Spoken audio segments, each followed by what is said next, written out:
Ayan, good morning again, Luis and Cheska. Welcome to your pre-marriage counseling. So, we will start by defining marriage. And according to Socrates, he said that if you want to know or understand a term or terminology, i-define natin yung meaning niya, saan siya galing, saan siya simula. And we call that etymology, di ba? Naalala nyo? Etymology is the source of the word. Saan siya nagsimula? Bakit siya na-create? Andun din purpose. At kung para saan pwedeng gamitin yung salita.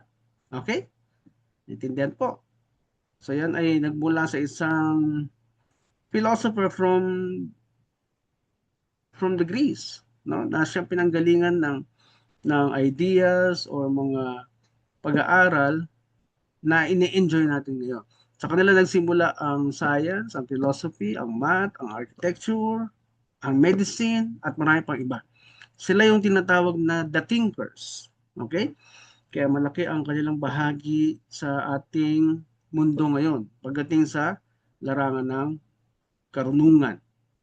Okay? So let's define marriage according to the family code. Ito ay masusing pinag-aralan ng mga eksperto. Matapos maupo si Cory Aquino coming from a 1973 constitutional uh, martial law government, naupo si Cory Aquino at pinagsama-sama nilang buuin ang Family Code of the Philippines na siyang wala pa noon. Nakahalo siya sa civil code na existing pa since the American occupation. So nung matapos ang people power, upo si Cory, nabuo ang family code mula doon sa civil code. Hinugot nila. Okay? So, Luis, pwede pakibasa itong definition sa slides natin? It is the foundation of the family and an invaluable Ah, social. sa taas Uh, muna, sa taas. uh, Marriage is. Marriage is a special contract of permanent union between a man and a woman entered in accordance with the law. With the establishment of a conjugal and family life. It is the foundation of the family and the invaluable social institution whose natures, consequence, and incidents are governed by law and not subject to stipulation except that marriage settlements may fix the property ratio during the marriage within the limited provided by this code. Talaga may lakad kayo, ha? Ay, mabilisan po talaga ako magsalita. Mabilis ka talaga magbasa. Opo, yan po yung problema ko talaga. Okay lang, okay lang. At least, at ang importante, naintindihan natin, di ba, kapag tayo mabilis magbasa. Hindi lang siya dumaan sa mata natin. So, Opo. himay-himayin natin. Ang marriage daw ay special na contract. Bakit special contract? Every time may mababasa kayong word na special, tandaan ninyo na merong ordinary. That's why merong special. Kasi yun ang opposite nun, di ba? So, special siya between a man and a woman entered into in accordance with law, no? In accordance with law daw ayon sa batas. Dahil nakakabit o nakakonect sa batas ang pagpasok daw sa kontratang ito. Ano ba ibig sabihin nun? Ang kontratang ito ay pundasyon daw ng pamilya. Nandito sa second paragraph. Pundasyon ng pamilya ang kontratang ito at inviolable. Pag sinabing inviolable, Cheska, have you heard this word, inviolable? Ano meaning na inviolable? I do not know, but I will Google it right now. Sige, assignment mo yan, ha? Sa Okay. Tagalog, hindi siya kagiba-giba. Okay? Hindi siya pwedeng gibain ni numan kahit ng pare o ng pastor o ng sino man simbahan. Okay? Hindi siya pwedeng buwagin o sirain ni numan. Social institution, although bahagi siya ng social community, hindi nga siya kagiba-giba ng kahit sinong tao doon sa loob ng ng social community na yan. Ang nature niya, ang consequences at ang incidents are governed by law. Ibig sabihin, ano man ang mangyari, ano man ang maganap sa loob ng marriage na yan, pupunta tayo sa batas para kumuha ng solusyon. Okay? Okay po? Hello? Opo. Okay po. Yeah. And not subject to stipulation. Hindi daw subject sa ating, this is another word to check. What is stipulation? It means your terms and conditions. Okay? Ito yung mga bagay na gusto mong bitbitin, dalhin sa marriage, which is hindi na raw subject. Hindi na raw pwedeng dalhin o bitbitin sa marriage contract na ito. Okay? Dahil binigyan lang tayo ng chance na ipasok yung mga kagustuhan natin sa kontratang ito only sa property relations. Kung pag-uusapan ng inyong ari-arian. Alam ba, si Cheska, mayroong minanang malaking lupain sa Maynila o sa probinsya. Siyempre, minana ni Cheska bago ko pa niya makilala, Luis. At yung lupang yan, pwedeng may taniman. Merong hacienda siguro si Cheska. O ikaw naman, Luis, ay meron ding pinamanang 10 million sa iyo ang iyong magulang. Ang tanong ngayon, dadalhin nyo ba yan sa marriage? Pag hindi kayo nag-prenuptial agreement, pag hindi kayo nagkasundo tungkol dyan, magiging default na regime sa inyong ari-arian ay ang absolute community. Okay? Ibig sabihin, whatever is yours before the marriage is also mine. Naintindihan po? Ano man yung dalhin ninyo, bitbitin ninyo, mana, ari-arian, or pera, sa marriage, yan ay pag-aari na rin ng inyong magiging asawa kung walang prenuptial agreement. Kung may prenuptial agreement, pwede yung pagkasunduan. Halimbawa, yung lahat ng fruits na kinikita ng ari-arian na yan ay hindi pwedeng pagkunan ng mga bayarin sa marriage, hindi pwedeng pagkunan. Ganon din naman sa kabilang side. Kung hindi pwedeng pagkuhanan yan, hindi siya pwedeng pagmulan ng mga bayarin para sa marriage. Kasama na ang gastos sa mga bata. Okay? So, yun ang ibig sabihin ng prenuptial agreement. Dinidivide ninyo or sinisiklude ninyo ang mga bagay na pwedeng pagkuhanan, supposed to be, ng funding for the marriage. Because any institution requires funding. Lalong-lalo na ang marriage. Bakit? Kasi may gastusin sa pagkakaroon ng sariling bahay, convenient na buhay, mga anak na pinag-aaral sa magagandang eskwelahan. That requires funding. Di ba? Ganon din kayong dalawa. Kailangan nyo pumasok sa trabaho, baka kailangan nyo ng sasakyan, kailangan nyo magnegosyo, kailangan nyo ng sasakyan, at marami pang iba na pwedeng i-consider para mag-function ng maayos ang inyong pagsasama. Okay?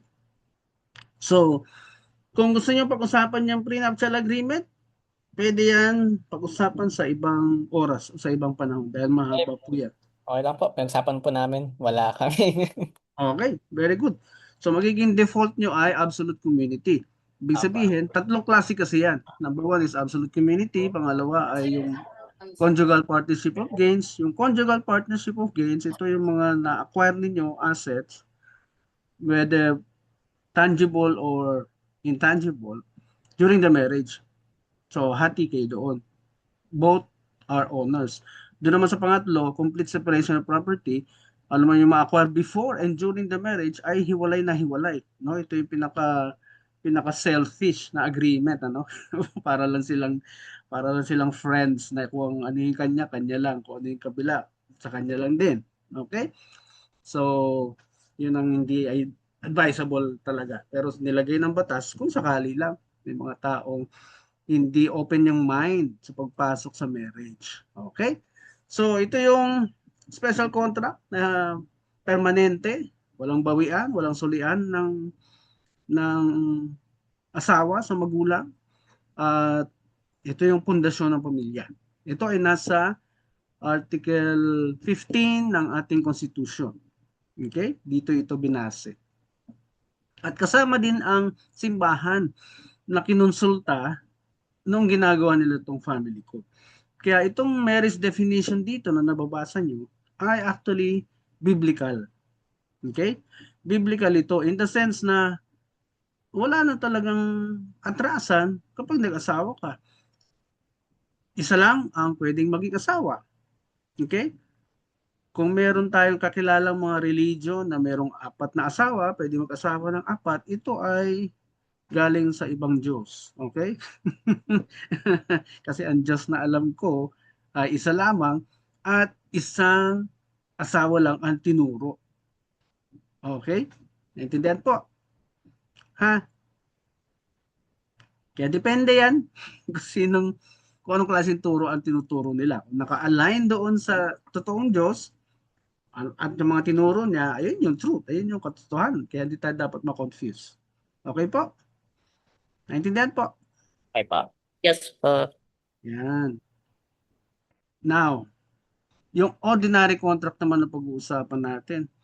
In-explain ko kanina ang kahulugan ng special na contract.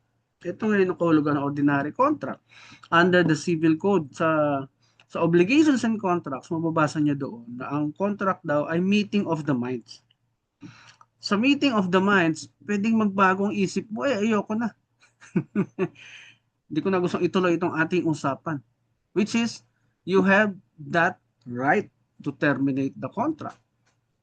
Anong mga halimbawa ng contract na pwede mong atrasan, pwede mong talikuran, yung bilihan ng bahay, bentahan ng kotse, papagawa ka ng bahay, papagawa ka ng sasakyan or whatever, yan ay valid contract hanggat walang nababiolate na laws, morals, good customs, public order, or public policy. Okay? As long as yung kontrata ninyo or meeting of the minds ay walang binaviolate or kinokontrang batas, moral, good customs, or public law, public order, or public policy, ito ay valid. Okay? Halimbawa, ng isang invalid na contract, kukontratahin kita, gawan mo ko ng bahay, pero lampasan mo yung lupa ng kapitbahay ko. That is an invalid contract. Bakit? Kasi mayroong binaviolate na rights ng ibang tao. Naintindihan po? So, Apo. pag meron kontrata na nag-i-exist pero may lamang paglabag sa karapatang ng ibang tao, ito ay invalid contract. Kaya kung malinaw naman ang inyong usapan sa kontrata, walang binaviolate na anything, doon lang titingin ang judge kung sakaling hindi kayo magkaintindihan. Sasabihin ng judge sa atin, oh, hindi mo tinupad tong usapan nyo dito. Ikaw ang may pagkukulang. So, doon titingin ng judge kasi yun ang magiging law between the two of you. Yung special contract, yung ordinary contract na yan. Okay po? And inexistent siya or void from the beginning. Kung may mga agreement doon or kasunduan na labag or contrary sa mga sinabi ko kanina under Article 1306. Okay po?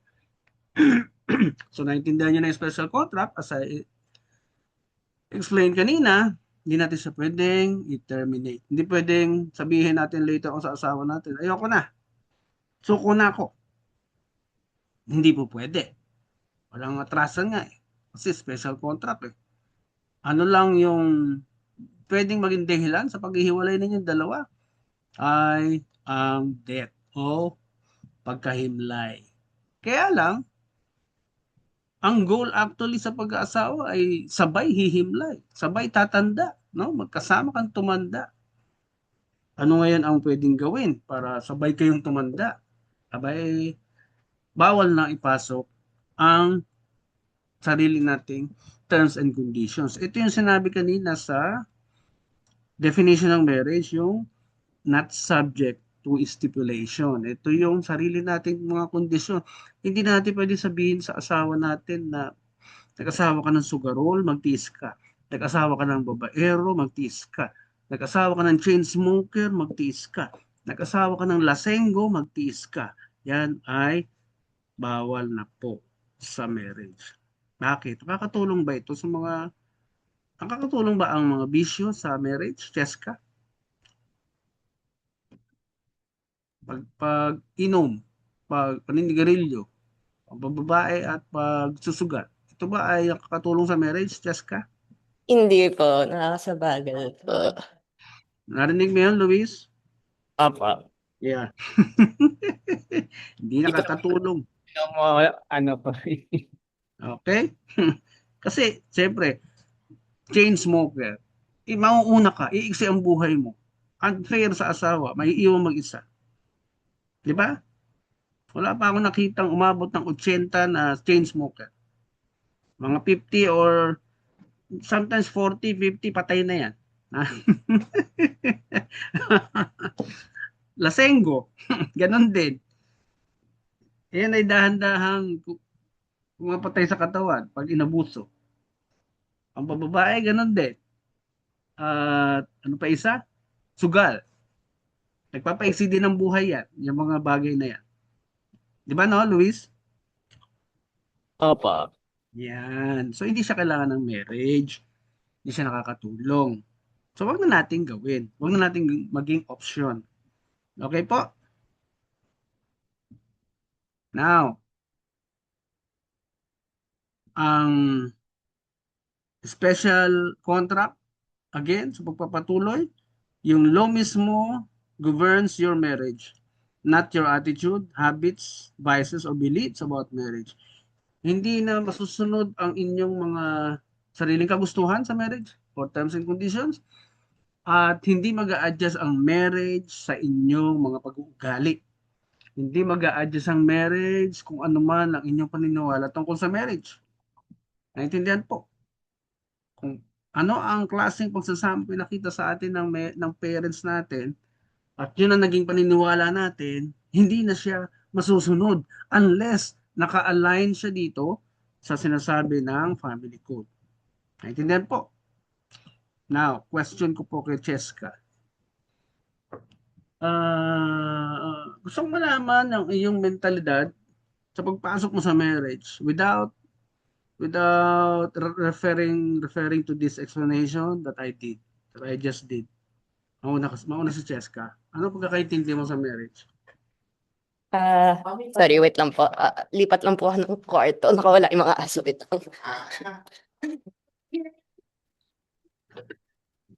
Sorry po, wait lang. Sure. Unahin natin si Luis. Luis, Okay. mo muna.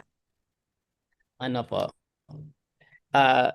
So para sa ano po noon po, sa marriage, I guess in a legal term, di ba, is contact between two people who will be together. And for me, like marriage should be like a partnership, and di na kami solo-solo lang. So parang partner na kami sa buhay, partner na kami sa lahat ng gagawin namin. And that means I should be thinking about her then, not just what I want to do, but also how it will affect her. And everyone will be also part of that family which will be building together.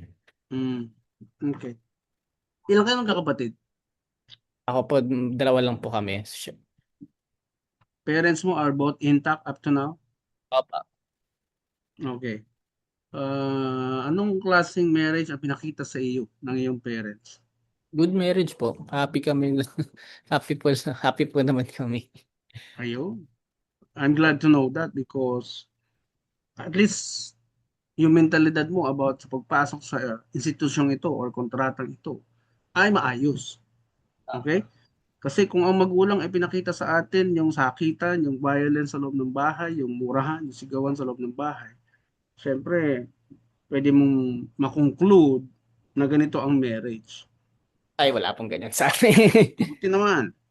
Lang po I'm kami. so glad to know that. Kasi in danger ang marriage kapag may ganong mentality. Okay? Okay na kasi Cheska. Yes po. Okay Sorry. na. Sige, Cheska. Sa'yo, para sa'yo, ano ang marriage?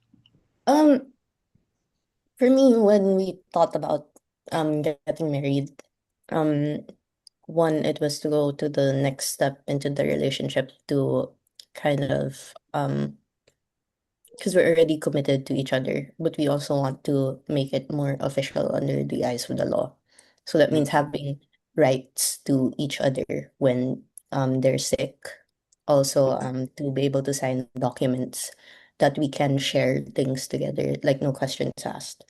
I Okay. think marriage, to me, under the law, marriage will give that extra sense of security that we don't have. Mm. Um, but beyond that, in a relationship standpoint, as we said, um, we think of all of our actions as a as a pair already. Mm. You don't think of it as what do I want, but what do we want, and how do we reach our goals together instead of like how do we do it Okay. alone. Okay. Very good. Ilan kayong siblings? Cheska. So po, tatlo Ilan po. kayo? Tatlo. Panganay ka? Hindi pa pangalawa po. No. Intact ang parents until now? Yes po. Okay, very good. And they have shown you what a marriage is like. Yes po. And it was beneficial for them, for both of them. Yes naman po. Okay, very good. Kasi napag-aralan na in many centuries na ang marriage ay nagbe-benefit dapat yung male and female na nandoon sa loob ng institusyon na yan. Nagbe-benefit in many ways. Health, finances, and emotional, physical, etc. Maraming benepisyo supposed to be. Kaya if you're not benefiting from all these areas of life, like I've mentioned, there's something wrong in what you are doing together in the marriage. Okay? Naintindihan po? Apo. Okay.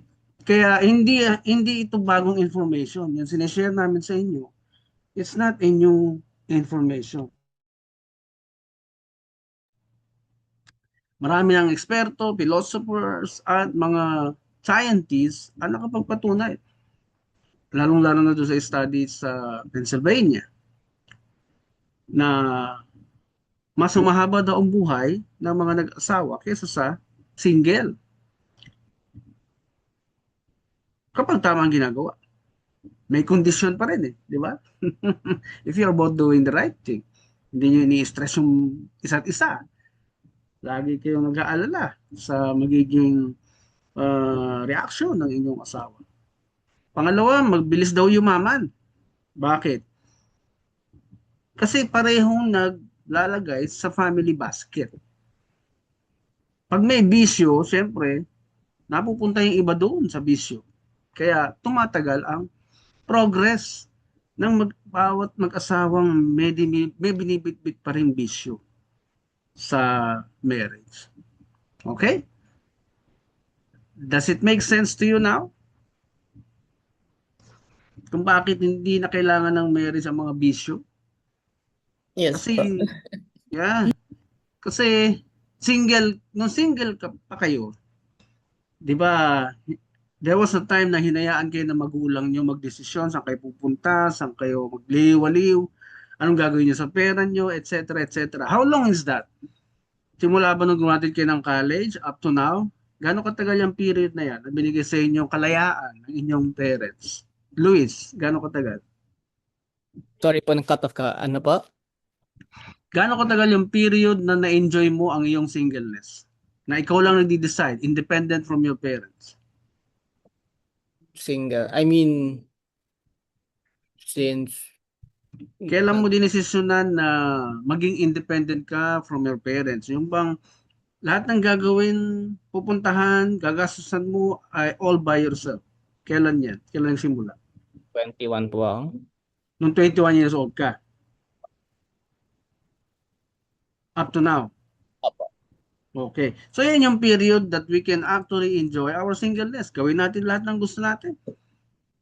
Pero pag nag-abuse ka sa period na yan, ang consequences nangyayari later on in life.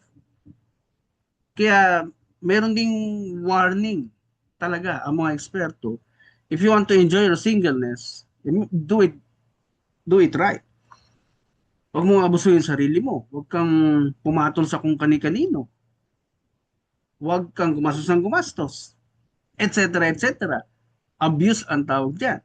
At ang epekto niyan ay pwedeng lumabas during the married life. Naintindihan po? At hindi lang during the married life lalabas ang mga epekto ng pag-abuse natin during singleness. Lalabas din siya sa mga bata. Lalabas din siya sa inyong mga anak. Bakit? Ano man yung pinasok natin sa 5 senses natin, no? Hearing, sense of hearing, sense of touch, sense of sight, sense of taste, and ano pa isa? Ano pa isa, Cheska? Sense of hearing, sense of sight, sense of taste, Well, sense of smell. Kung ano man yung pinasok natin dyan sa 5 na yan, yan ay pupunta sa ating genes, no?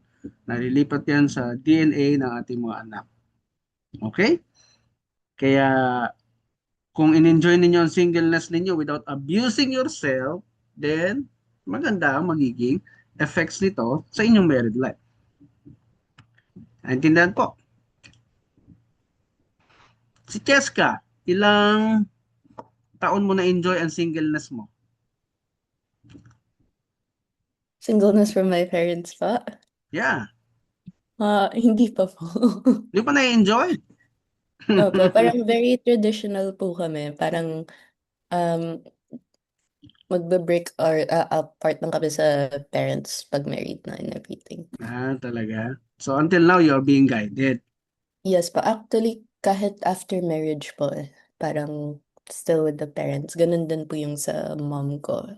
Like, Okay? they stayed over for a while until they got their footing to be able to afford. Very good. Very good. And if they are qualified enough para pagkunan ng wisdom, then so be it. Okay? Kasi may mga parents na hindi qualified to get wisdom from. Okay? Ito yung mga parents na talagang malaking abuses or maraming abuses na pinagagawa during their single days. Kung mag-asawa, bit-bit pa rin yung kanilang mga effects ng abuses nila during singleness. Okay? Naintindihan po? Lahat po ng ating itinanim ay ating aanihin balang araw. Yan po ay mula sa philosophy ni Buddha. At yan ay nasa Bible din. Nasa Proverbs, no? Whatever you sow, you will reap someday. Wala kang tinanim, wala ka ring aanihin. So that's the principle of life.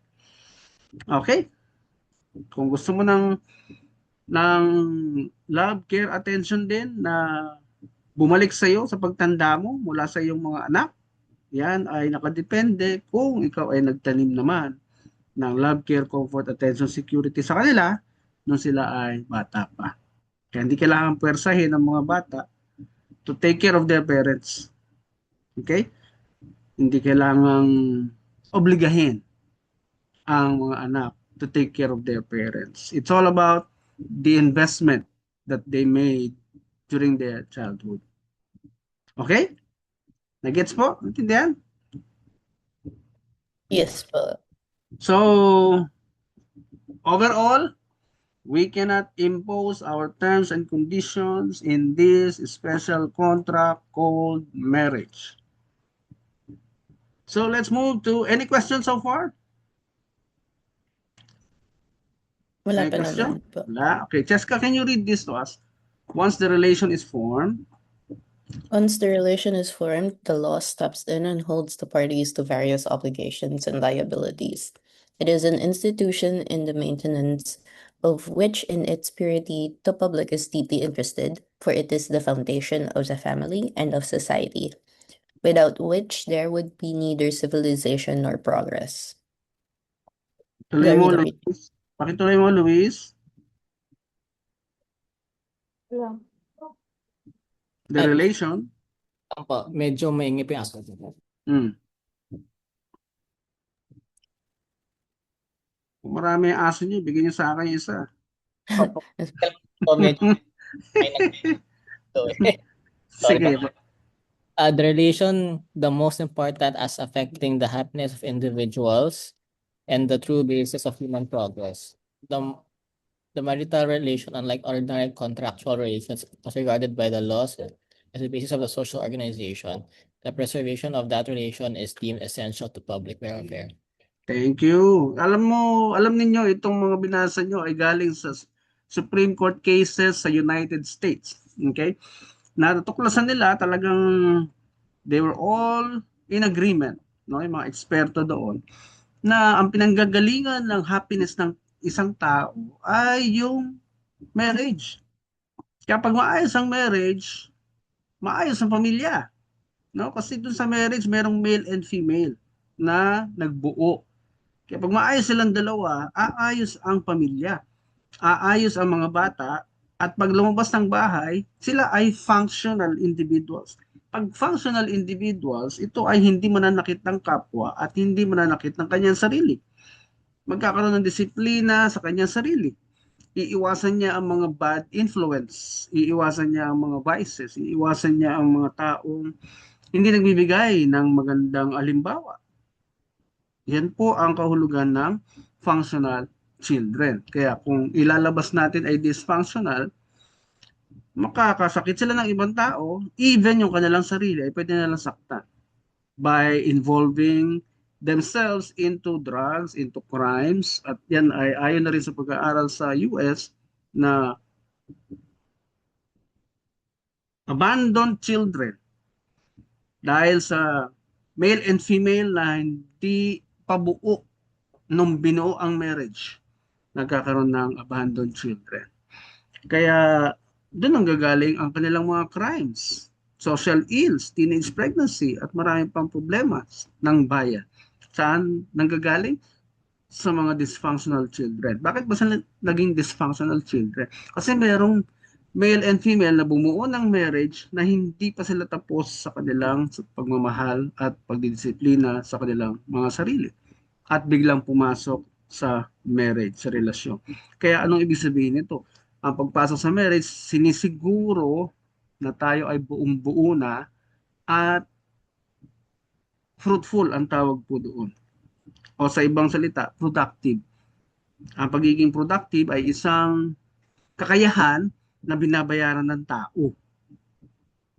At ang productivity mo na yan ay nakakasolve ng problema ng ibang tao, nakakasolve ng problema ng isang komunidad o ng buong bansa as a whole.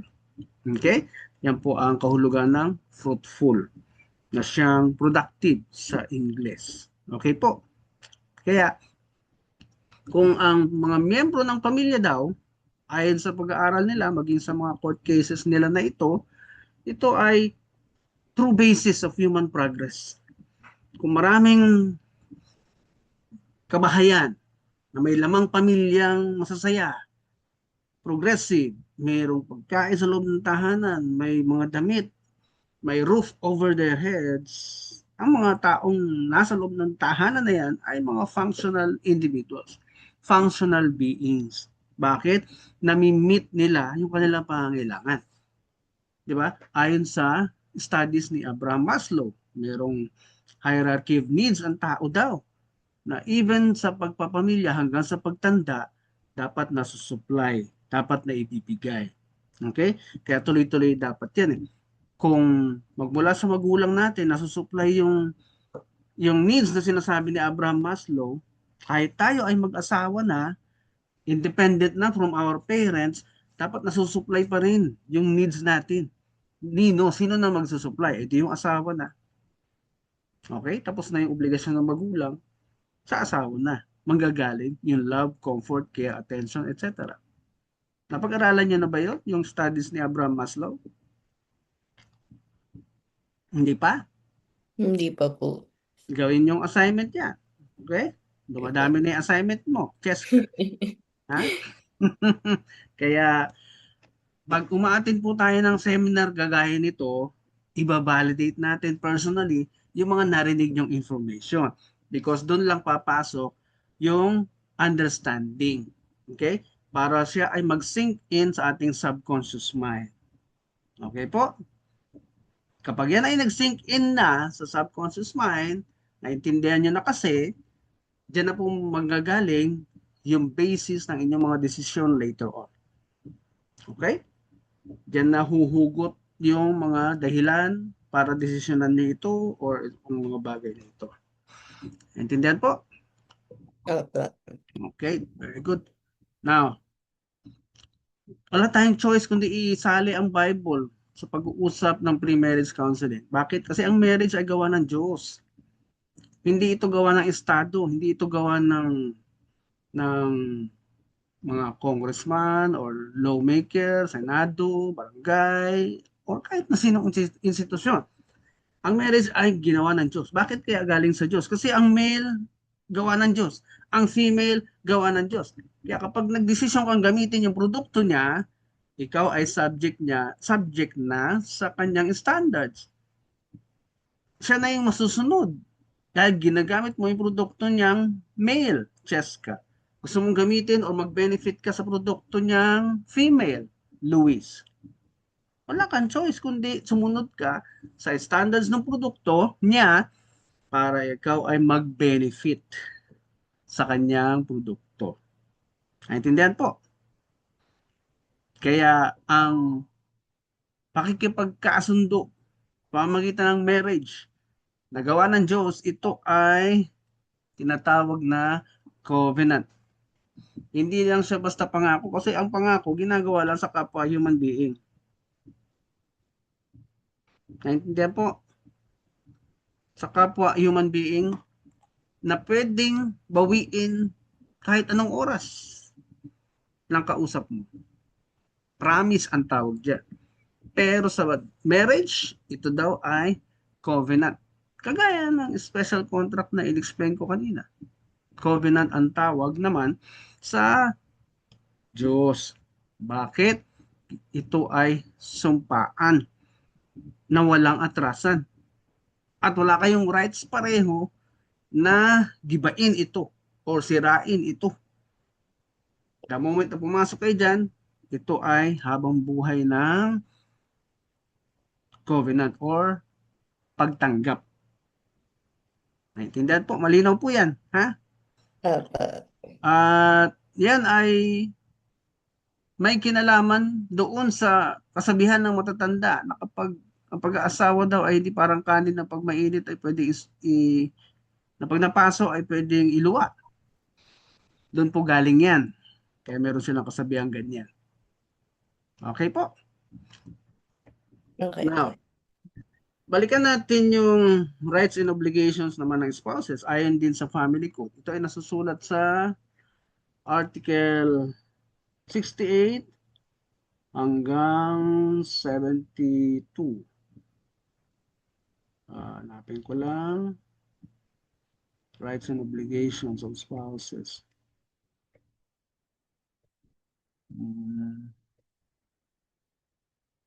Nasa kabilang slide.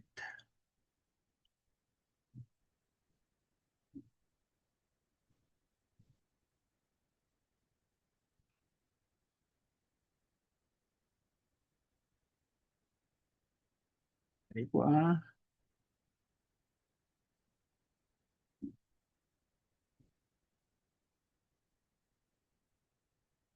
Rights and obligations. Meron kayong extra phone or laptop sa tabi nyo? Papa-google ko lang. Yung ano po? Yung rights and obligations spouses. Rights and obligation. Of spouses in the Philippines.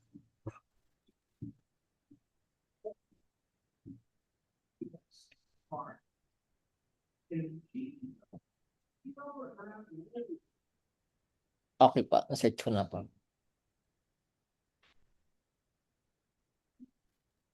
Okay, ano pa yung una nakasulat dyan, Luis? Mutual support, fidelity and respect. Okay. Yan po ang kauna-unahang job description ninyo bilang mag-asawa. Mutual support, respect, ano pa isa? Fidelity. Fidelity. Ibig sabihin, hindi siya optional. Pareho kayong magsusuporta sa isa't isa, pareho kayong magiging tapat sa isa't isa, at pareho kayong magbibigay ng respeto sa isa't isa. Para daw mas magampanan natin mabuti ang ating trabaho, ang ating job description ay pinag-aaralan. Tama po? Tama po ba? Papa. Di ba? Hindi mo magagampanan ang mga bagay na hindi mo alam. Kaya ginawa po ang batas na yan para malaman natin ang ating job description bilang mag-asawa. Okay po? Papa. Number 2, Cheska, nakita mo? Number 2, husband and wife shall fix the family domicile in case of disagreement. The court shall Okay. decide. Okay. Kung hindi daw magkasundo kung saan titira,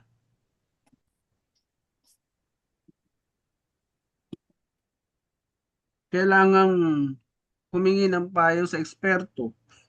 Although hindi nakasulat yan, di ba? Pero ang maraming couples na hindi magkaintindihan ay nagdedemandahan. Which is hindi na advisable because pag nagkademandahan na mag-asawa, ito ay declaration of war. Di ba? Bakit nyo hinayaang mapunta sa gobyerno ang inyong problema? Bakit nyo hinayaang mapunta sa ibang tao ang magdi-decide tungkol sa inyong dalawa? Mahirap bang pag-usapan yan? Fixing the domicile? Although mahirap kasi merong isang kaso sa Supreme Court. Umakyat ito, isang doktor at isang engineer. Doktor si babae, physician, si lalaki ay isang engineer na maraming kontrata sa Maynila. Si babae na doktora, sabi niya sa kanyang husband, doon ako sa Bicol magpa-practice. Kasi wala silang doktor doon na specialization ko. Sabi nung kanyang husband na engineer, ay hindi pwede, mag-asawa tayo. Dito ka dapat sa pamilya natin.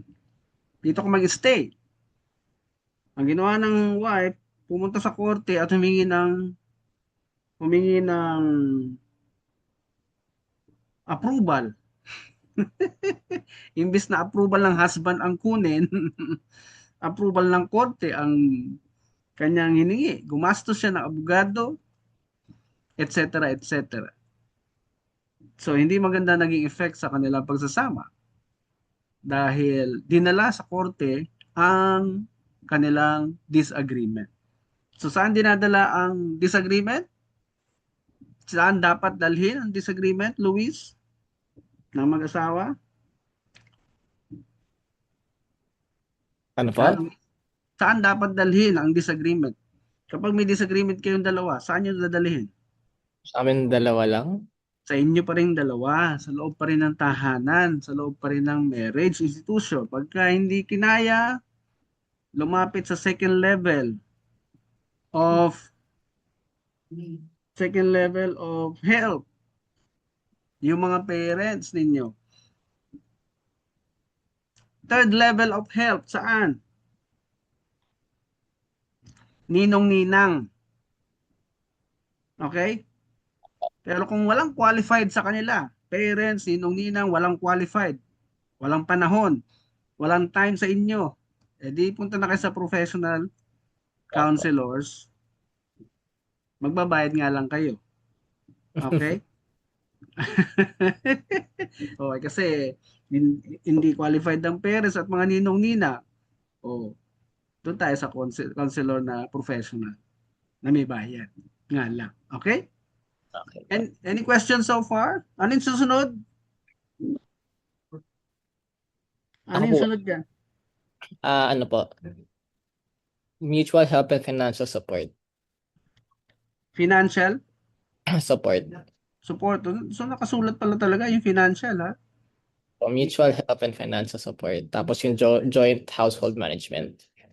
Yun, di ba? Pati yung financial support pala ay nandyan. Akala ko hindi naka-specify. So specified pala talaga. So pag may pera si si husband, bibigyan si wife. Pag may pera si wife at nagipit si husband, bibigyan si husband. Ha, Cheska? Cheska. Yes po. Okay, ang hina ng sagot, Cheska. Yes po. Parang ang bigat sa loob. Joke lang. Nalinaw ha, hindi ako may sabi niyan ha, nakasulat na ha. Tulungan sa finances. Kaya nga pag may bisyo, problema yan eh. At lalong problema kung hindi alam kung paano mag-produce ng pera. Kaya nga dito pumapasok at bumabalik yung concept of being productive first before entering into an institution that requires funding. Okay? Tindihan po. Kaya mag-ipon na mag-ipon hanggat kumikita ng malakas, hanggat healthy. Huwag lang busuhin ang katawan. Okay po? Naintindihan? Anong next dyan? Next, yung management of household Management of household. should be both, the duty of both. Okay. Siyempre, ginawa ang mga rights and obligations na yan, which is actually your job description, ginawa yan on the assumption under the concept of equality. Okay? Equality in the sense na pareho namang dapat nagpo-produce talaga ng pera ang male and female, which is from the civil code dati, bago nabuo ang family code, which means before maupo si Cory Aquino, ang usapan talaga, lalaki lang ang breadwinner. Pero nung dumating ang family code na yan, ipinantay na. On the assumption na kaya din naman mag-produce ng pera ang mga babae. Di ba? Bigyan lang ng chance. Huwag ikulong, huwag itali sa bahay. Bigyan ng chance na mag-grow din ang babae sa tahanan. Naintindihan po? Okay. Time check is 11:08. Can we have a 5-minute break? Water break or CR break? Luis? Okay. Jessica, okay. Just stay in the Zoom room. And it's now 11:09. Let's meet again by 11:15. 11:15, huh? Okay pa. For the conclusion of our session.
Ayan, hello, nandiyan na po kayo. Yes po, we're both here po. Okay, Luis, are you there? Uh, Okay. So tuloy natin yung ating job description as husband and wife ayon sa family code. Rights and obligations, sabi dyan sa binabasa natin. Ano ba yung rights? Ito daw ay something to which one has a just claim, such as the power or privilege to which one is justly entitled ayon sa Merriam-Webster. Ibig sabihin, ito ay binigay ng batas, yung karapatan na ito. Just claim. Ibig sabihin ng just claim, karapat dapat. It's from the word justice. Okay? Makatarungang claim or ano ba yung claim sa Tagalog? Ano ba yung claim sa Tagalog? Cheska. Ah, Malalim, ano? okay. Kumbaga, the power or privilege daw na entitled siya na hindi pwedeng bawiin ni numan. Okay? Obligations naman ang tawag sa something one is bound to do. Duty, responsibility. Nakatali ang kamay mo, wala kang choice, kundi sumunod. Yan ang kahulugan ng obligation. Okay? So, binasa natin kanina doon sa rights and obligations. Number 1, actually, hindi ito kasama sa binasa nyo, pero nasa Article 11 siya ng Revised Penal Code na pwede kang kasuhan ng criminal na kaso ng iyong asawa kapag hindi mo ito ginawa, yung depensahan yung kanyang buhay at karangalan. Buhay at karangalan, life and honor. Okay? Sino pwedeng magkaso? E di yung Estado. Yung Estado po, kung meron kang pagkukulang. So, para hindi tayo magkulang, bantayan natin ang buhay ng ating asawa at ang kanyang pangalan, ang kanyang karangalan. Naintindihan po? Yes. Proteksyonan po natin. Okay, number 2, right to cohabitation. Karapatan daw yan na makikohabit. Ibig sabihin ng cohabitation means tumira sa isang lugar. Cohabitation. Kaya hindi advisable na magkahiwalay ng matagal ang isang mag-asawa. Siguro 2 taon, pinakamatagal. After that, magsikap na magkasama bilang mag-asawa. Okay?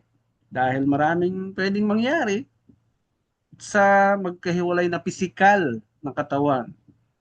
Na sabi nga ni Jesus Christ sa isang katawan, ay dapat laging magkasama, laging nakikita, laging nalalaman ang galaw ng kanyang other body or bahagi ng kanyang katawan.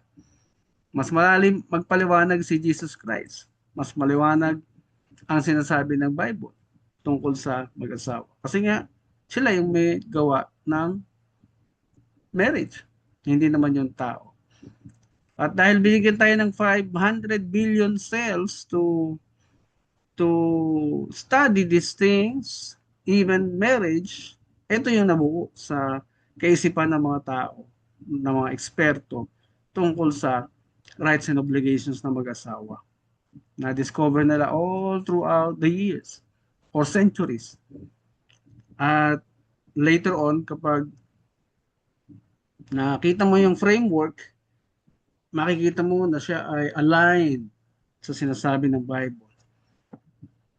Then, the right to sexual intimacy. Bakit kailangan ito? Kasi nga, this gives good health to spouses, doon sa mag-asawa. Okay? Kaya, pag ni-research nyo naman itong topic na ito, what are the benefits of sex? So, kikita nyo na doon. Okay? Kaya hindi ito pinagkakait sa asawa. Ha, Cheska? Mm-hmm. Cheska? Yes. Cheska, ha? Mm. Mamaya may papakita ko sa inyo. Namumblema si Robin Padilla dyan sa sexual intimacy na yan. Next, right to procreate. Pag-aanak. Ilang anak ang plano nyo? Napag-usapan nyo na ba yan? Luis, Uh, ilang uh, anak? wala pa po. Wala pa napag-usapan. Basta sa ngayon, gaya ng sinabi ko kanina, save all your earnings. Okay? Dahil kakailanganin niya ng inyong mga anak balang araw. Naintindihan po? Next is the right to jointly exercise parental authority over the children. Merong rights ang mag-asawa na magkaroon ng authority kung paano aalagaan, babantayan, i-guide ang mga bata. Dito ay medyo malabo. Sinong masusunod? Yung nanay ba o tatay? Ang Bible, mas maliwanag ang kanyang sinabi sa parental authority. The man is the lawmaker, the wife is the law enforcer. Kaya iisa lang yung batas na susundin ng mga bata sa tahanan. Walang confusion, walang gulo, walang nangunguna. Okay? Nagagawa ng batas ng tatay, ipapaalam sa nanay, mag-agree ang nanay, at ipapatupad ng nanay. Dahil hindi ito magbibigay ng confusion sa mga bata kung sino susundin. Kaya hindi pwedeng magkaiba ang inyong instructions. Hindi pwedeng separate ang inyong instructions. Kaya maraming batang walang disiplina ngayon ay dahil sa walang malinaw na setup sa loob ng tahanan. Okay? Yan po ang tunay na dahilan ng kawalan ng disiplina ng maraming Pilipino ngayon. Kaya ang Bible, matagal nang inayos yan. Hindi lang naituturo ng tama. Okay po. Right to be supported by the other. I think nabasa rin ni ano yan, ni Luis kanina. Itong 5 sinasabing obligations natin sa isa't isa. Yan, 5 yan. Pero yung rights, yung karapatan daw natin, umaabot ng 17. Yan. Right to be loved and be comforted, right to jointly fix a family residence, right to manage the household, right to exercise any legitimate profession, right to give and receive moderate gifts to and from each other, right to retain the ownership, possession, administration of their exclusive separate properties, right to freely alienate their exclusive properties without the consent of the other spouse, right not to waive interest, rights, and shares of the absolute community of property during marriage, right to the administration and enjoyment of the community property. Ito ay malalalim ng usapin. So pag nandito na kayo sa level na ito, tsaka na lang natin pag-usapan. Ha? This is a very complicated scenario. So number 16, right not to support the abandoning or guilty spouse. Right to encumber and administer the separate property of the other spouse if granted judicial authority to do so. Okay. So those are the rights and obligations of spouses. I hope wala kayong question doon. Wala kayong question? Clear? Clear po? No question. Okay.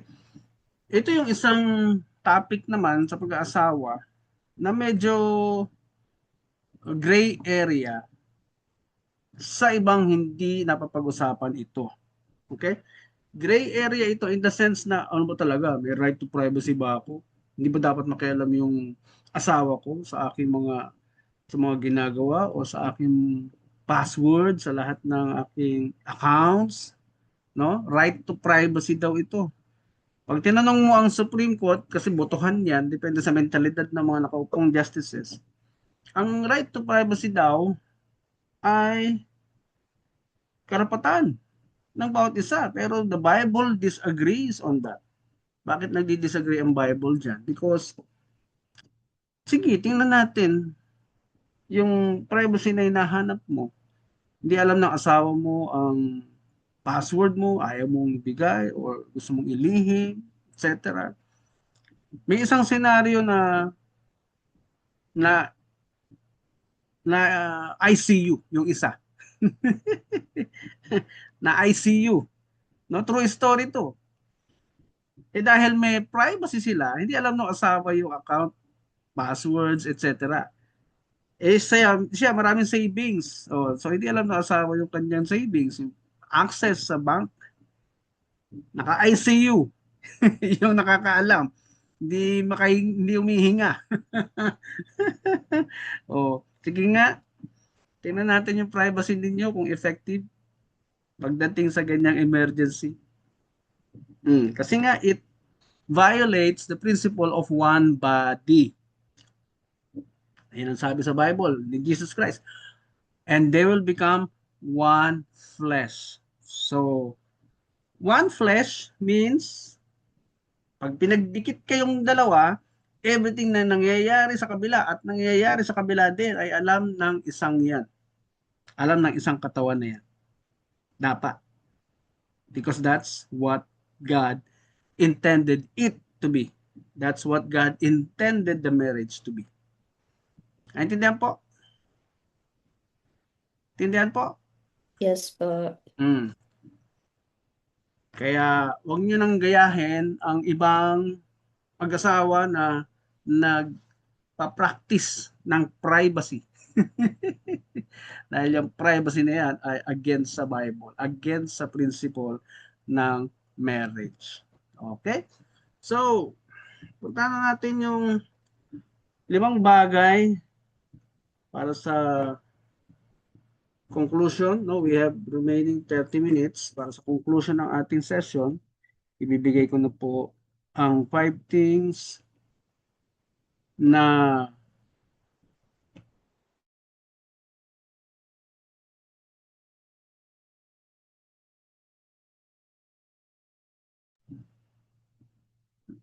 sorry, bigla ko napindot yung mute. So ito yung 5 things na gagawin ng bawat isa sa isa't isa. Ito ay naka-align sa scientific explanation ng ating katawan, pangangailangan ng katawan ng ating asawa. Okay? So, can we go to that page? Paki-google nyo nga po yung 5 things your husband needs daily. Ang website ay patios.com. 5 things your husband needs daily.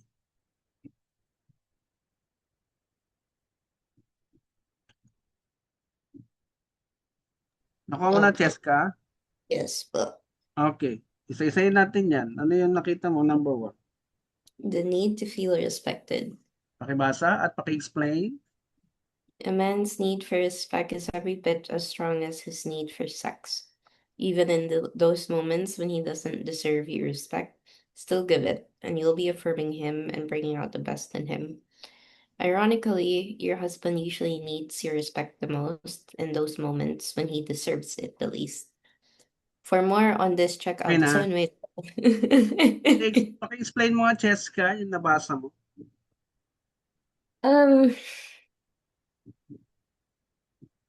I guess what I understand from this is that even in both the moments you guys disagree, Mhm. and both sides, and even when you don't feel heard at that Mhm. moment or respected at that moment as the wife, you should still show your husband respect, even if you Sige. quote unquote don't feel like he quote unquote deserves it. Yeah. Okay. Very good. Thank you for that. Ang respeto daw ay number 1 need ng husband mo or magiging husband mo kahit daw ikaw ay naiinis o galit ka. Ang respeto ay hindi pagsigaw, paglaban o pang-iinsulto sa husband. Ang respeto ay hindi pag-ignore or hindi pagbibigay ng concern sa husband. At marami pang iba. Okay? So, hindi rin yan paglaban sa husband. Hindi kalaban ang other body part mo. Okay? Kapag inatake mo yung asawa mo o husband mo, yan ay pag-atake rin sa sarili mong katawan. Okay? Tindihan po. Kaya mas lalong nagmamalfunction ang relationship. Kasi inaatake mo sarili mong katawan. Naintindihan po? Cheska? Yes, but Second. Pangalawa. the need for reflection. Mm. Most men have hardwired need for daily silent reflection. They need to unplug and decompress. This isn't an excuse to lounge on a recliner all night, drinking beer and watching Sports Center. But do your best to give your husband some time daily to have a few moments of uninterrupted time to reflect and decompress. Um, how I see this is just give space. You Mm-mm. don't need them to always be next to you, or always responding to you, or to always Mm. be there next to you. Everyone, even your husband, needs space. Oo, ibig sabihin, give him time to be him or to be siya. Bigyan ng time na maging siya. For a few moments lang naman yan. Hindi naman sinabi for a few days. 'Di ba? 'Di ba na, Mm, Cheska? yes, but Gusto kong ipa-edit yan eh. Gusto ko ilagay for a few days. Luis? Luis, di ko nakikita reaction mo eh. Ang tawag dyan, me time, Cheska. uh, Oo. Pero hindi ibig sabihin na nakatambay lang, nanonood ng TV, etc. Although, that's part of me time, no? Pagsusulo ng husband. Ang tawag nga dyan ng ilang eksperto, yung caveman. Caveman, ayaw pa istorbo, ayaw kumausap sa kahit kanino. Kasi nga nagre-reflect. Kasi nga, ang lalaki was made to be logical, no? We express our thoughts through logic, while ang babae, you express your thoughts by emotions. Okay? So, that's the need of your husband also on a daily basis. Okay? mhm. Now, pangatlo. The need for sex. The husband doesn't always have a stronger drive than the wife, but most men list sexual fulfillment and frequency as their number one or number two need in marriage. Daily intercourse may not be possible or practical, but make frequency a priority. What I Mm, understand from mm, this is, uh, I guess talk about when the demands of sex on both sides, and then try to find the middle ground. mm, okay? Pero mas kailangan daw ng lalaki yan kasi every 2 to 3 days, pag medyo bata-bata pa, nagpo-produce ng sperm ang lalaki on a daily basis. So pag umaapaw, kailangan i-release. At sa asawa yan i-release, hindi sa labas ng bahay. Di ba no, Luis? Hoy Opo. Luis, para sa iyo to, sumagot ka. Opo. Okay. Pag Ang magiging hindrance lang naman diyan pag may period. So memorize mo kailan yung period para hindi ka mag-expect, para di uminit ulo mo, ha? Luis? Opo. O, magbasa ng books kapag ka hindi pwede. Okay? Next, Cheska. Need to feel productive. Mm. Men can gain deep levels of satisfaction, energy, and self-respect from what they produce daily through their career and or service. Men want to know their work is making a positive difference. Affirm your husband's work inside and outside the home and look for ways to encourage and support his endeavors. Sabi. Um, what I understand from this is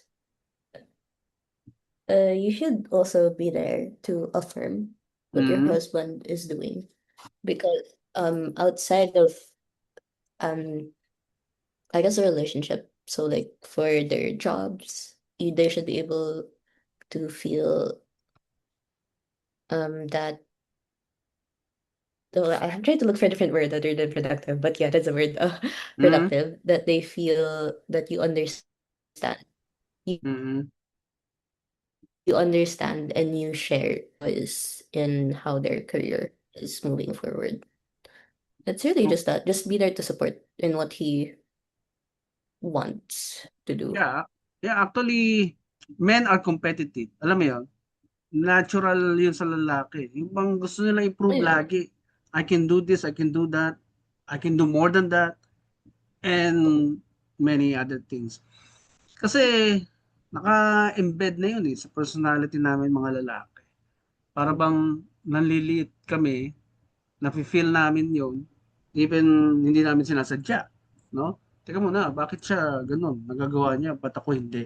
No? And it becomes very crucial kapag pamilyado, no? Kasi pwede siyang liitin ng asawa, pero the last bad thing that you can do to your husband is to belittle him o sabihin mong, ikaw di mo kaya, ba't yung ibang husband kaya? Diba? Pag sinabi mo yun, lumabas sa bibig mo yun, then that is full of disrespect sa husband. Kaya the last thing that he expects from you kapag siya ay down or depressed is yung support. Instead na sisihin mo siya, instead na atakihin mo siya, instead na sabihin mong, ikaw naman, ito ako na sinasabi sa'yo, kaniniwala sa akin. Instead na ganunin mo yung husband mo, convert mo na lang into something supportive. So that's how to really support your husband. Okay? Kaya kita pinakasalan kasi naniniwala ako Mm. sa'yo. Alam ko kaya mo yun. Just do it again. Okay? Chess? Mhm. Okay. Last, number 5. Yes. The need to feel strong. Every little boy wants to grow up and be a superhero, and grown men still hold those same desires to be strong and heroic, regardless of how much or little we can bench press or the size of our love handles. We want to feel like powerful protectors of our families. A wife's words and actions have the power to make a husband feel like a hero. So build him up and help him become the best version of himself. Um, Ayun. Chess ka. yeah. Di ba? Now you understand. Mm-hmm. Kaya hindi talaga welcome sa bahay ang mga negative attack to each other. Okay?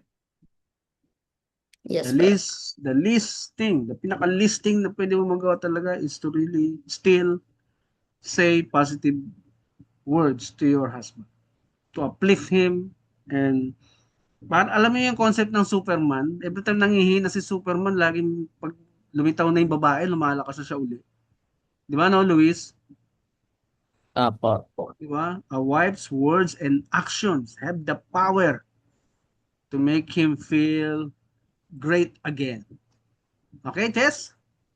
Yes, po. Ayos ba? Sige, isa-isahin nga natin uli. Review. Number 1, need ng asawa Uh, araw-araw ay to be respected. respected. Second, Reflection. reflection. Pangatlo, Sex. sex. Pangapat, Feel productive. feel productive and Feel strong. feel strong. So, pag nakalimutan ni Cheska yan, Luis, i-remind mo lang ha. Google nyo lang yan ha. Luis? Apo. Okay, very good. Thank you, Cheska, for your participation. Luis, sa part mo naman, daily needs of your wife. Paki-google mo nga. Ang author ay allprodad.com. All, ito po. Ito po yung top daily needs po, no? Yung Yes, yes. apat po. Allprodad. 5 yan. 5 po. 5 daily needs. Hmm. Number 1, Sleep. sleep. Pakibasa, Luis. The average person needs 7 to 8 hours of sleep night function at peak performance. Women are naturally drawn towards needing more sleep than men. Many days my wife will go to sleep before me and always wake up after me the next morning. Guess what? It's okay. Our wives need that extra rest and we should be pleased for them to get it done possible. Paki-explain, Luis. I'm guessing po from how I understood this is kasi mas mas daming gagawin yung wife Mm, sa household mm, and katawan nila, they have to do a lot more those maintenances. mm. Mas sila compared to men. Yeah. Mas malakas ang resistensya ng lalaki, ano? Mas mahaba. Sila hindi. They have to recharge kung napapagod. Di ba no, Luis? Lalo na pagka nanganak na yan. Mas maraming recharging kailangan yan. Oh, Mas maraming mas maraming oras ka ngayon para bumanat ng buto, magtrabaho. 'Di ba? Kasi mas marami siyang tulog eh. Ikaw naman mas maraming trabaho. Naintindihan? Luis, Hello? yan. Nawawala ba ako? Medyo type, pero baka wifi pa lang po. Okay. Pangalawa, A word of affirmation. While as men we enjoy our wives reframing us and our roles, we need to make sure that we are constantly feeding affirmation into her heart and life as well. She thrives upon being affirmed by you. This could be by way of daily compliments, praise in front of the kids, or handwritten notes of love and affirmation. Your wife needs to be told that she is loved, that she is beautiful, and that she is valued. explain. So I'm guessing parang they are more emotional people, Hmm. so that there's affirmation over other things to make them feel special. Hmm. Araw-araw kailangan nila yan. Naririnig yung I love you. Araw-araw kailangan nila yung hugs, yung kisses, no? Apo. Kaya di ka pwedeng maging ano eh, Luis. Di ka pwedeng magsolo lagi. Okay? Di ka pwedeng pakabisi sa work, sa libro, sa TV or what. Apo. They need to know kung mahal mo sila araw-araw. Di ba, no? Pinakasalan na nga eh. Gusto pa. Joke. O, anong sunod, Luis? Quality time more than anything else. Your wife wants more of you, and especially more of your time. Specifically, Yeah, more of your time.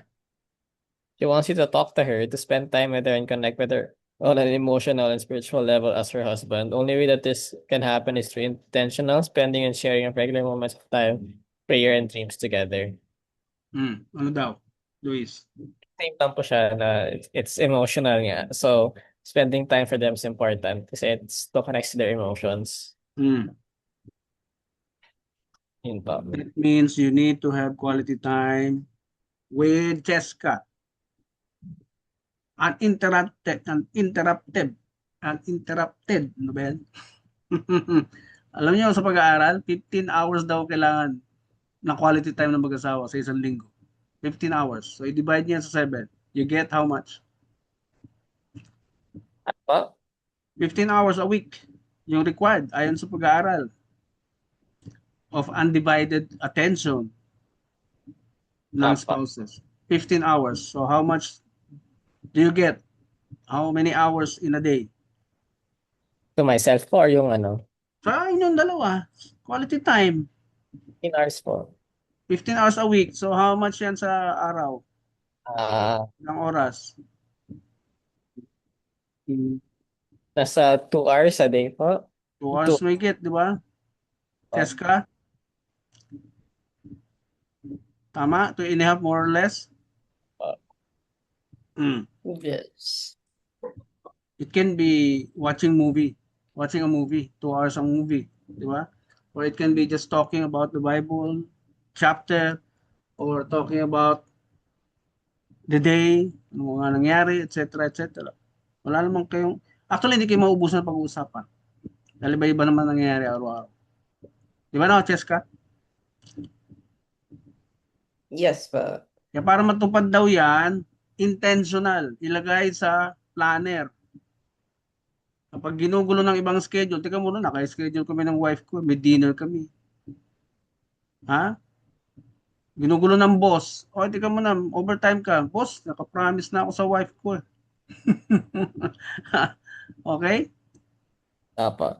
Unless maintindihan ng wife, tapos very emergency yung tinawag ng boss, di manimbang ka ngayon. Paalam po sa wife mo. Para maintindihan niya. Okay, next, Luis. Deeper communication. As men, we're satisfied with coming home, giving our wives a kiss, and hearing the words, "How was your day?" Good, and we're good to go. But more than your wife needs your lips, at the end of the day, she needs your ears.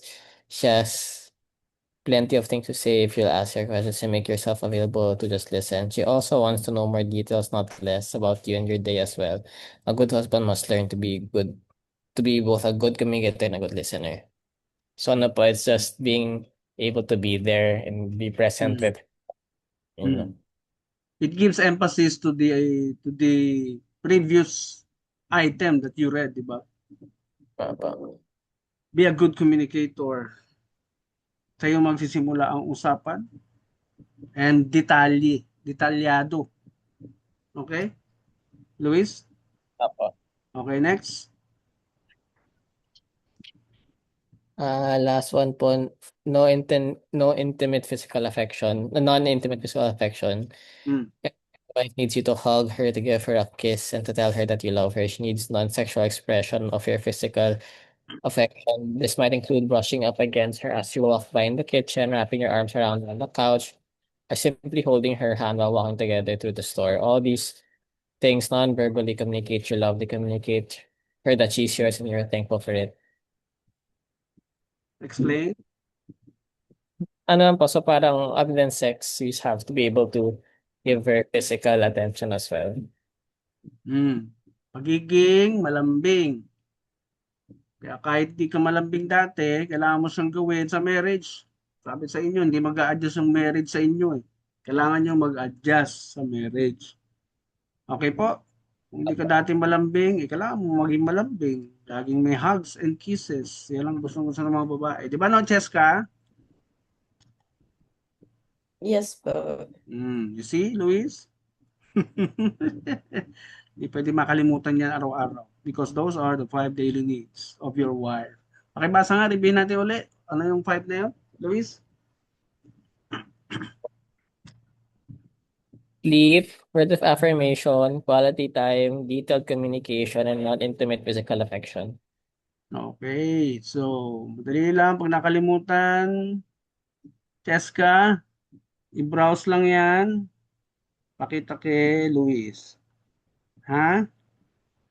Tindihan? Yes po. Okay, very good. So now we come to the conclusion of our session. Any questions so far? Wala po. Okay, very good. Now we go to short parenting principle before we conclude. Sabi ng Bible, train up a child in the way he should go, and when he is old, he will not depart from it. Proverbs verse 2, verse 22. Ano ibig sabihin ng train? Ang train ay nauso na kahit nung unang panahon pa because this speed up transportation of goods and materials even in the old times. Okay? Ang train na salita dito ay referring to that actual train na siyang nasa unahan na nandun yung engine at yung mga nakadugtong doon ay tinatawag na lang na cars. Okay? Train lang ang tawag doon sa unahan. Now, yung train na yan represents you as husband and wife. Represents you as the pair. Ang mga anak ninyo nandoon lang sa likod, nakakabit sa inyo. Whatever you do, whatever you say, wherever you go, sila ay natututo mula sa inyong dalawa. Kapag wala kayong tinuro, wala rin silang matututunan. At para maging effective kayong teacher ng inyong mga anak, kailangan lagyan din ng laman ang ating utak tungkol sa parenting, tungkol sa mga bagay-bagay sa mundo para sila ay makaiwas din sa disgrasya o sa anumang pananakit sa kapwa or pag-violate ng rights ng iba. Okay? So, lagyan ng laman ang ating ulo tungkol sa mga bagay na yan para tayo may maituro sa kanila at magawa natin yung tama at masundan nila bilang guide. Magkaroon kayo ng authority sa kanila. Kung ano yung tinuturo ninyo, dapat ginagawa din ninyo. Para makita na lang kayo ay teaching by example. Kayo lamang ang role models nila, hindi ang kapitbahay, hindi ang parents ng classmate, hindi kung sino-sino man. Kayo ang role models nila. Kaya nga pagtandaan nila yan, dala-dala nila yung mga mabubuting bagay na ituro nyo sa kanila. Dala-dala nila yan hanggang sa kanilang paglaki. At yan ay proven and tested na. They will never depart from it. Okay? Kaya At this point, gusto kong tanungin si Luis. Luis, ano yung pinaka-importanting natutunan mo sa parents mo na naalala mo? Ano po? In terms of marriage po ba? Or ano, Kahit general? anong area, kahit anong area. Ano lang po, na always respect people no matter who they are. Okay? Yun po. I guess yung Always respect. Okay. Kasama yung pananalita ng tama. Siguro. 'Di ba? oh, Magpo at opo sa matatanda. Apo. Gusto kong dagdagan yan. Alamin mo ang Bill of Rights para wala kang ma-violate na rights ng ibang tao. Ganon Apo. din sa'yo, Cheska, ha? Pag-aralan ng Bill of Rights para makaiwas din kayo sa problema. Yes po. Okay?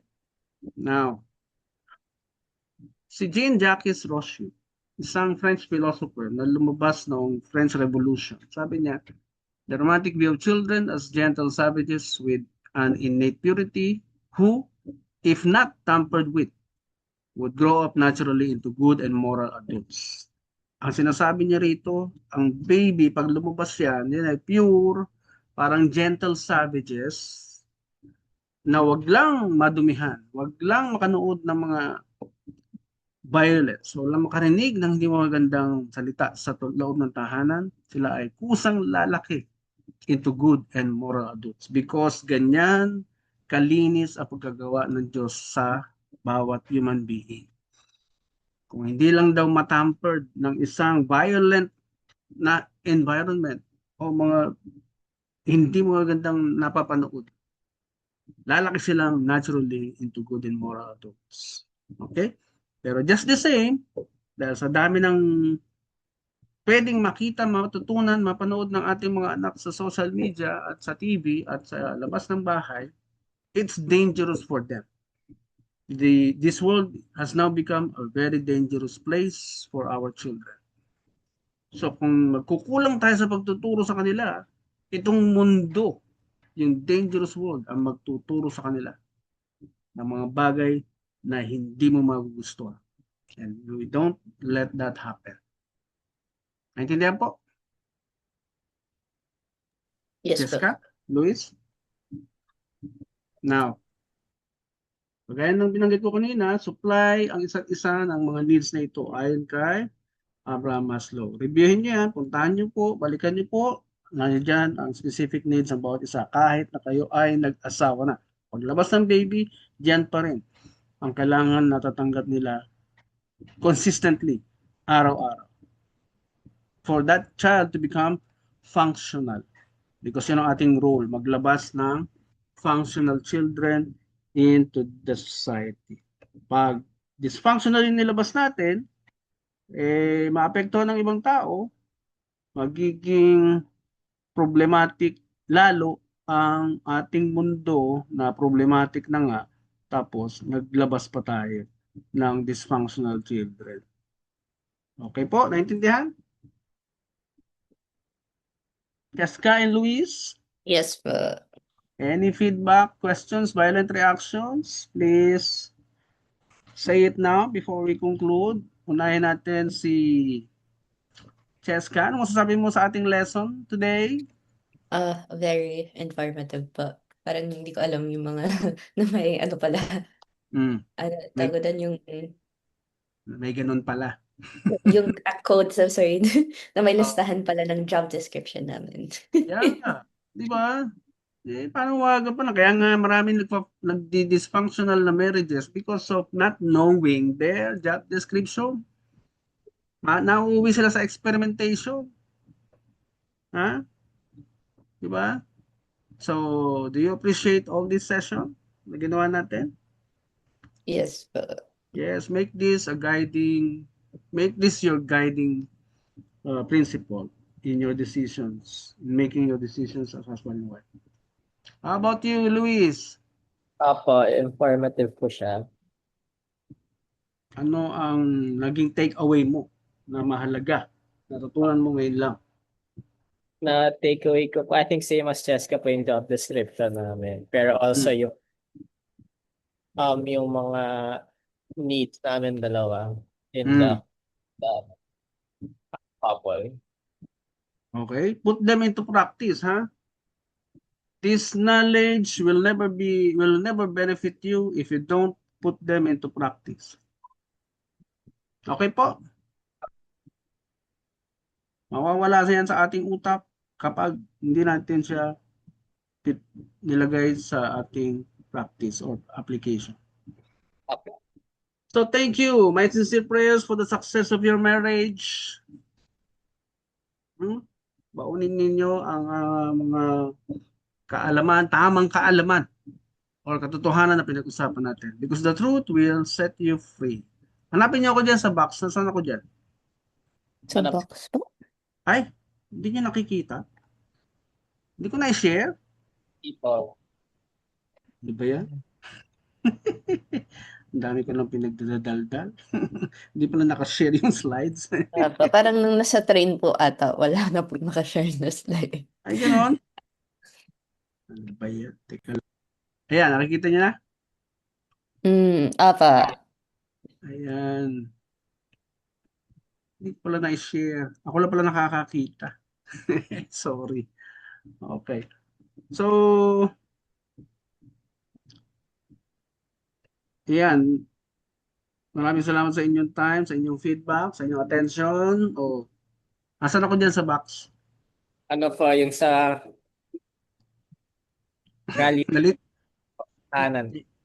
Ayan, parang nalito si Luis tuloy. Nalito ka, Luis? Si Cheska, malinaw mata siguro. Cheska, nasan ako dyan?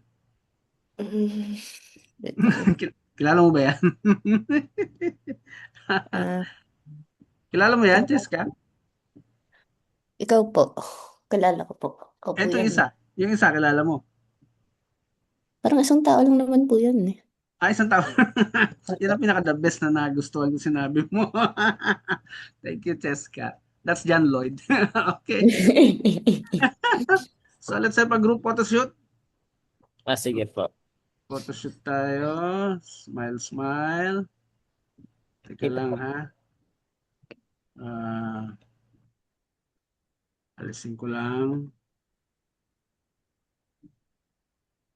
Stop share. Yan. Okay.